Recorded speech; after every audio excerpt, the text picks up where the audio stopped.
Congress Janata party నిరసనలపై స్వతంత్ర దర్యాప్తునకు supreme court ఆదేశించింది. Retired న్యాయమూర్తి డీజీపీ స్థాయి అధికారి నేతృత్వంలో ఉన్నత స్థాయి దర్యాప్తు చేయాలని చెప్పింది.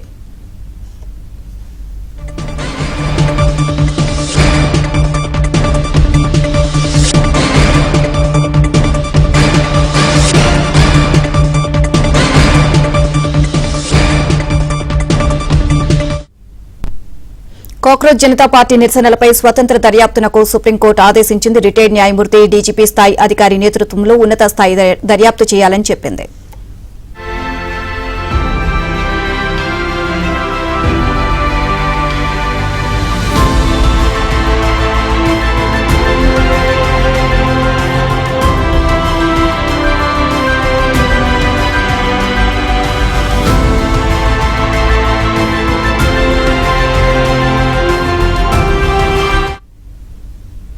కాంగ్రెస్ జనతా పార్టీ నిరసనలపై స్వతంత్ర దర్యాప్తునకు సుప్రీంకోర్టు ఆదేశించింది. రిటైర్డ్ న్యాయమూర్తి డీజీపీ స్థాయి అధికారి నేతృత్వంలో ఉన్నత స్థాయి దర్యాప్తు చేయాలని తెలియజేసింది.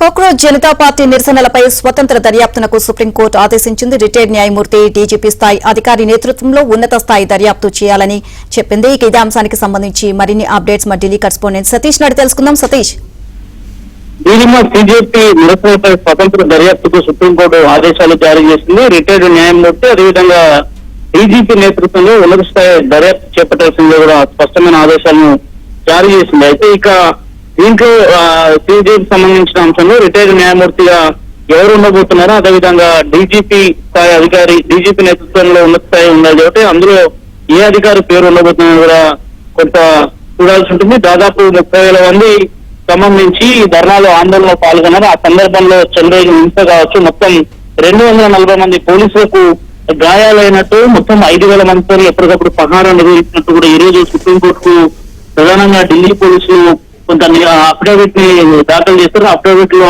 అనేక అంశాలను పేర్కొన్నారు. అయితే విద్యార్థులపై అక్రమంగా ఎలాంటి బలప్రయోగం చేయలేదని తాజాగా ఢిల్లీ పోలీసులు వెల్లడించిన నేపథ్యం నిరసనలో 30,000 మందికి పైగా కూడా పాల్గొన్నారు. వారు బారికేడ్లను దాటడంతో పాటు అదుపు చేయాల్సి వచ్చిన పరిస్థితులను కూడా సుప్రీంకోర్టు అఫిడవిట్ లో స్పష్టం చేయడంతో పాటు నిరసనకారులతో పోలీసుల చర్యకు వ్యతిరేకంగా కోర్టు పర్యవేక్షణలో దర్యాప్తు చేపట్టాలని అత్యున్నత న్యాయస్థానం పిటిషన్ కూడా దాఖలైన పరిస్థితి నెలకొంది. అయితే మొత్తం 30,000 మంది నిరసనకారులు 3 కిలోమీటర్ల మేర వరకు వచ్చిన నేపథ్యంలో ఈ ప్రాంతంలో ఎలాంటి అవాంఛనీయ ఘటనలు చోటు చేసుకోకుండా చూసేలా దాదాపు 5,000 మంది భద్రతా సిబ్బందిని మోహరించామని, ఆందోళనకారులు బారిగేటు దాటానికి యత్నించడం ఉద్రిక్తతకు దారి తీసిందని, ఇరువైపులా అనేక మంది గాయపడ్డారని చెప్తున్నారు. అయితే మొత్తం 5,000 మంది పోలీసులు ఆ భద్రత నిర్వహిస్తున్న సందర్భంలో 240 మంది పోలీసులకు గాయాలైనట్టు కూడా స్పష్టంగా ఒక అఫిడవిట్ నమోదు చేశారు. ఆ అఫిడవిట్ లో 200 మందికి పైగా కూడా ఆందోళనకారులు విద్యార్థులకు గాయాలంటూ కూడా అందులో స్పష్టం చేయడం జరిగింది. ఇక్కడ పార్లమెంట్ వైపు దూసుకెళ్లే ప్రయత్నం చేయడంతో కొంత చట్టవిరుద్ధ నేరపూరిత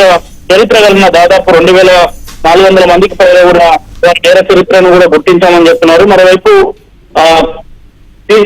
సందర్భంగా అనేక మంది విద్యార్థులు తరలి వచ్చారు. ఆ సంసద్ మార్పు సందర్భంగా జరిగిన ఉద్రిక్త పరిణామాలను కట్టడి చేసేందుకు కొంత విద్యార్థులపై చర్యలు చేపట్టామని కూడా స్పష్టం చేశారు. Neelima, right, thank you Satish.